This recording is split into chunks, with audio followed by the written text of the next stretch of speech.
these are all, the big ones are from a sheep. This is from a smaller pig, but not a fetal one. These are animals that were, you know, already born or whatever. Just not, that's not full adult. And so, if this were the sheep, which way would the sheep be looking? This way, right? Yeah. It's looking that way. This is its back, right? This is the form of the rib cage.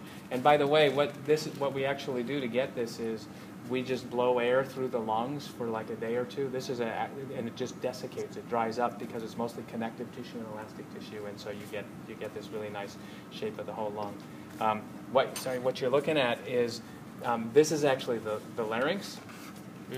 Right? Back to ANP1 with that epiglottis. This is where air would enter in. I'll show you it on there, and you can almost see the vocal folds in there. And this is the trachea coming down here. I can see the rings on it also. Yeah, you can see the tracheal rings.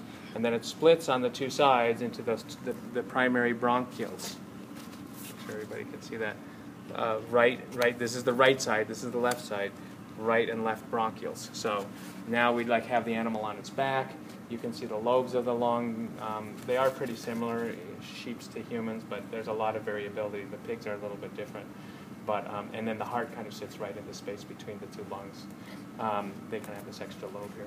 So you can nicely see that serous lining coming off of the lung. What would you call that? Visceral what? Pleura, yeah, right?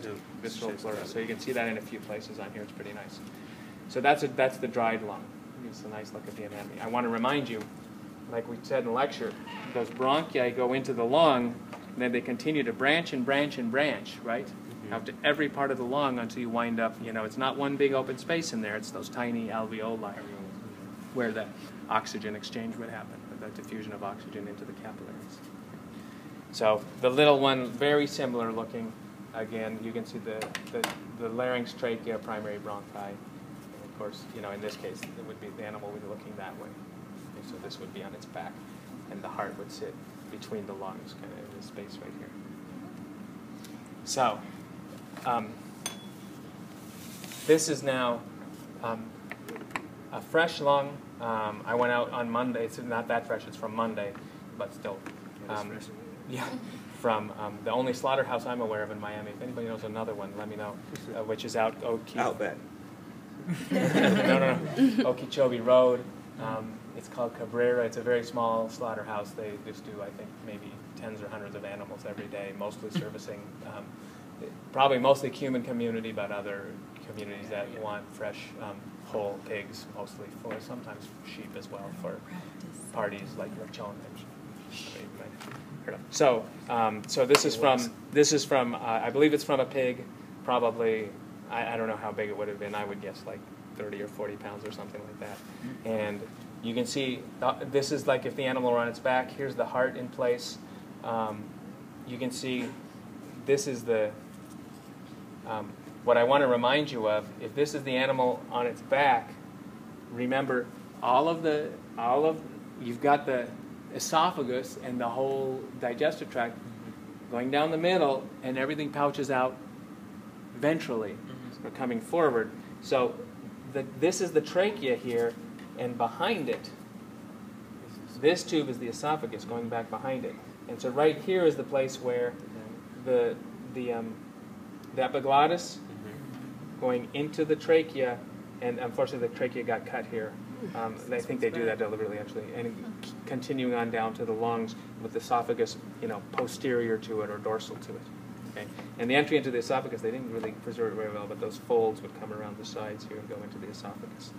And if you look into the trachea, you can actually see those vocal folds in there. So when they're to make noise, those come together like that, and they vibrate against each other, and air would get blown out of there.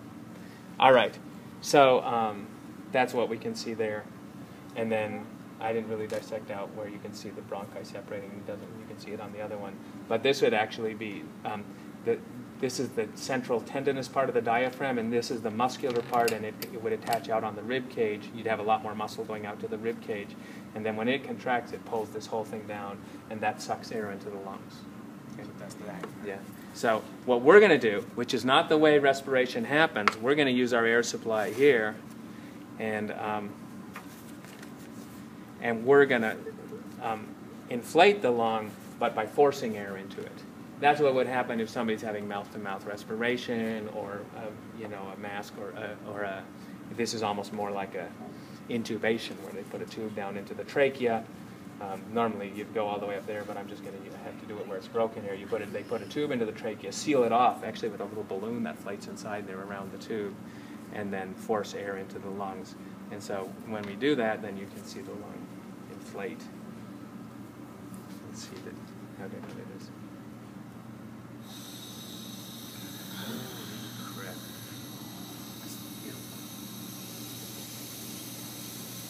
What if it pops, man? So yeah, and remember, that's not one big balloon inside there. That's that branching out to those tiniest of alveolar sacs. And like they were saying, if you were to unfold that whole thing, you'd spread it out over a tennis court. So that's what it looks like when it inflates. And I'm always amazed at how, even though this is, that's the inflated lung, but even though this has been, 3 days since it was slaughtered, as soon as I turn the air off, the elastic tissue just contracts it back down. And that is mostly the way our lungs, the way air moves out of our lungs, is those elastic tissues just contract it back down, okay? Thank you. Blow it up again. You want to see the other side, or? Sure. I'll do it this time. Happy birthday.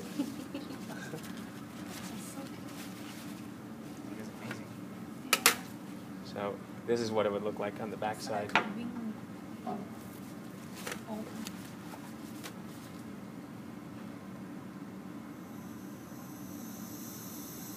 Maybe. Oh, you opened the wrong valve. Oh. Well, that was in the back. Yeah. Luckily, At least it wasn't the gas. gas. Yeah. Oh my god.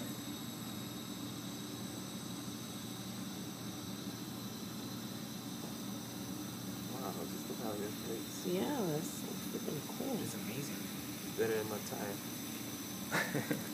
Yeah. That's so corny, buddy. So there's the heart in place, again, the diaphragm, ventral surface. So this is looking down ventrally. This would be the dorsal surface of the lungs, and that's where that, the rib cage would form around there. That'll cost money, I gotta say. Yeah, I mean, there's nothing. This is It feels just like a balloon. Rubbing people. Stop rubbing the man's lungs. No, I'll touch it. It feels just like a balloon. Go ahead. I ain't touching it. Not without gloves.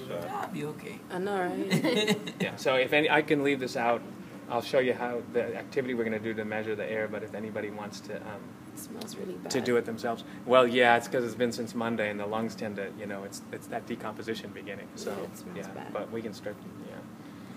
You can't put it in there for Well, if we put formaldehyde on this, it won't It's inflate not anymore, gonna- right? Because yeah. it fixes all the proteins, and then it's stuck. So that's why those lungs in your little pigs there, they don't have any of that resiliency. So I think it's nice to be able to see, what some fresh Oh, the tissue heart looks just like. beat. No, I'm just Yeah, joking. But right. that would be And we funny. will next week. We'll look. Oh. I do have fresh frozen, so we'll look at hearts that are actually from the slaughterhouse too. So and kidneys we'll look at too.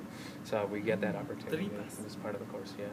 But- Fresh kidneys? Well, intestines. well, fresh frozen again, yeah. So we'll look at the kidneys in your little pigs, but we'll also look at the ones from the slaughterhouse. Quick question, You gonna Professor. make a soup? How does the pericardial sac differ from like the serous lining?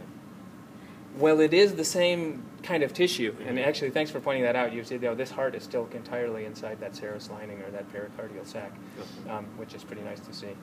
So it's the same But because of kind of it's around the tissue, heart.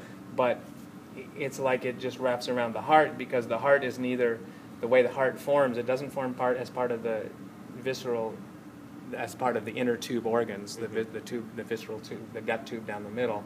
Nor does it form as part of the outer tube. It actually starts out in front of the head. When the fetus grows up, it just inserts itself in there and gets wrapped by its own set of serous linings.